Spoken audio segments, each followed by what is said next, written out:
हम आपको एक न्यूक्लियर फिज़िक्स के हवाले से एक छोटा सा न्यूमेरिकल करा रही हूँ बच्चों। ये न्यूमेरिकल एमसीक्यूज़ में भी आता है। फाइंड द इंक्रीज़ इन मास। आपको मास में जो ज़्यादती हो रही है वो फाइंड आउट करनी है। When 4400 joules of heat are absorb by 1 kg of water, यानी कि एक 1 kg ऑफ वाटर है वो कितनी 4200 जूल जो हीट एब्जॉर्ब कर रहा है to cause a temperature rise of 1K, ताकि उसका टेम्परेचर जो है वो 1K राइज हो जाए। तो उसके लिए हम फार्मूला इस्तेमाल करेंगे delta E is equal to delta M C square. ये मास एनर्जी आइंस्टाइन की मास एनर्जी इक्वेशन है और यहाँ पे delta M is equal to delta E over C square. Substitute कर देंगे वैल्यूज़। हमारे पास जो आंसर आएगा वो आएगा delta M is equal to 4.7 into 10⁻⁻14 kg। अब आप ये सोच रही होंगी कि ये डेल्टा एम kg में कैसे कन्वर्ट हुआ। तो आप देखिए कि जो है कि energy is measured in joule, it is newton metre. Newton का मतलब होता है किलोग्राम मीटर पर सेकेंड स्क्वायर मीटर, और ये डिवाइड हो रहा है किससे 3 इंटू, यानी कि ये वेलोसिटी ऑफ लाइट है c मीटर पर सेकेंड स्क्वायर, इसका स्क्वायर कर देंगे मीटर स्क्वायर पर सेकेंड स्क्वायर। जब ये डिवीजन मल्टीप्लिकेशन में चेंज होगा तो उसमें क्या हो जाएगा, मीटर स्क्वायर से metre square cancel, second square से second square cancel, unit of the delta M should be kg। तो ये इस तरह की छोटी मोटी कन्वर्जन आपको आनी चाहिए। आपने इसको याद करें, कितना आसान सा था, सिंपल फार्मूला इस्तेमाल किया है और आपका आंसर इसमें आ गया इंक्रीज़ इन मास। इसी तरीके से डिक्रीज़ इन मास भी हम फाइंड आउट करेंगे। Next question is that find the energy. हमें एनर्जी फाइंड आउट करनी है। Find the energy equivalent of 1 unified atomic mass unit. आप जब न्यूक्लियर फिजिक्स पढ़ते हैं, न्यूक्लियर फिजिक्स में हम बार बार बात करते हैं atomic mass unit. Atomic mass unit का मतलब होता है यूनिफाइड एटॉमिक मास यूनिट, जिसको हम यू से जाहिर करते हैं। हमें आंसर उसमें लेना होता है, तो आपको हमें एनर्जी फाइंड आउट करनी है कि कैसे 1 यूनिफाइड एटॉमिक मास यूनिट जो है वो ME capital ME million electron volt के बराबर कैसे होगा, हमें ये प्रूव करना है। और हमारे पास कन्वर्जन ये है कि the 1 million electron volt is equal to 1.6 into 10⁻⁻13 joules. और एक बात हमें ये भी पता है कि 1 यूनिट जो है 1 एटॉमिक मास यूनिट बराबर है 931 मेगा मिलियन इलेक्ट्रॉन वोल्ट। ये हमें प्रूव करना है। As we know that 1 atomic mass unit is equivalent to 1.66 into 10⁻⁻27 kg। हम यूज करेंगे Einstein energy mass energy formula. Einstein की इक्वेशन जो है E is equal to MC square, M की जगह आपने उसका मास रखा, mass is equal to the 1.66 into 10⁻⁻27, और जो है वो C is the velocity of light, उसकी जगह आपने उसकी वैल्यू रखी। When we multiply these two things, we get the energy is equivalent to 1.494 into 10⁻⁻10 joule.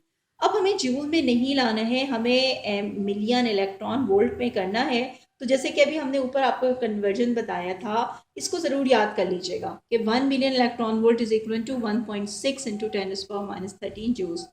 तो हमें जूल को मिलियन इलेक्ट्रॉन वोल्ट में कन्वर्ट करना है। इसके लिए हम डिवाइड कर देंगे 1.6 इंटू 10⁻⁻13 जूल से। हमने इसको 1.6 इंटू 10⁻⁻13 जूल से डिवाइड कर दिया। We will get our answer, the energy is the million electron volt, 931 million electron volt. Students, आज का हमारा टॉपिक यही है कि mass deficit and the binding energy. Mass deficit and the binding energy, ये मैं बार बार इसलिए बता रही हूँ कि ये बड़ा ही इम्पॉर्टेंट है और इसके ये एग्ज़ाम में यकीनन आएगा और आसान भी है, तो आपने you should adopt this one.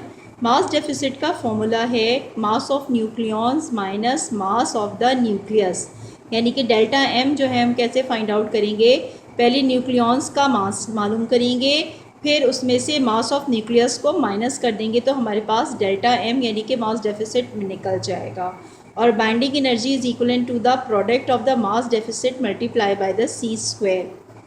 अब हमें एक प्रॉब्लम दी है कि हीलियम न्यूक्लियस है और हीलियम न्यूक्लियस का हमें मास डेफिसिट फाइंड आउट करना है कि जब हीलियम जो है वो डीके होता है तो प्रोटॉन में डीके होता है, ठीक है, और उसके बाद उसमें से एनर्जी जो है वो रिलीज़ मिलती है। अल्फ़ा डीके नहीं करते हैं हम, जो अल्फ़ा डीके करते हैं पॉजिटिव चार्ज पार्टिकल्स, तो फाइंड द मास डेफिसिट हमें फाइंड आउट करना है। तो हीलियम न्यूक्लियस जो है इसमें इसके जो मासेस गिवन है, mass of the proton is equal to 1.00725 U, mass of the neutron is equal to 1.00865 U। ये दरअसल यूनिफाइड है, यूनिफाइड मास है, एटॉमिक मास यूनिट अभी हम डिस्कस कर चुके हैं। और mass of the helium is equal to 4.002603। तो हमारे पास मास ऑफ द हीलियम तो हमें गिवन है, लेकिन हम मास ऑफ न्यूक्लियॉन्स निकालेंगे। तो मास ऑफ न्यूक्लियॉन्स दरअसल यहाँ पर क्या है कि यहाँ पे 2 न्यूट्रॉन हैं और 2 प्रोटॉन्स है। तो helium has 2 protons and 2 neutrons. उसके पास 2 प्रोटॉन्स हैं और 2 न्यूट्रॉन्स हैं। तो मास ऑफ द न्यूक्लियॉन्स जो हैं वो हमारे पास आ जाएगा 2 multiply by 1.00823 plus 2 multiply by 1.00865। जब हम इसको सिंप्लीफाई करेंगे तो हमारे पास मास ऑफ न्यूक्लियॉन्स निकल जाएगा। अब हमें इसका आगे फाइंड आउट करेंगे। नाउ स्टूडेंट्स, अब हमें मास ऑफ न्यूक्लियॉन्स पता चल गए, ये है 4.0329804। तो हम डेल्टा एम निकाल लेंगे। 4.03298 माइनस 4.002603, इसमें से जब हमने सब्ट्रैक्ट किया तो हमारे पास डेल्टा एम निकल आया 0.03 U।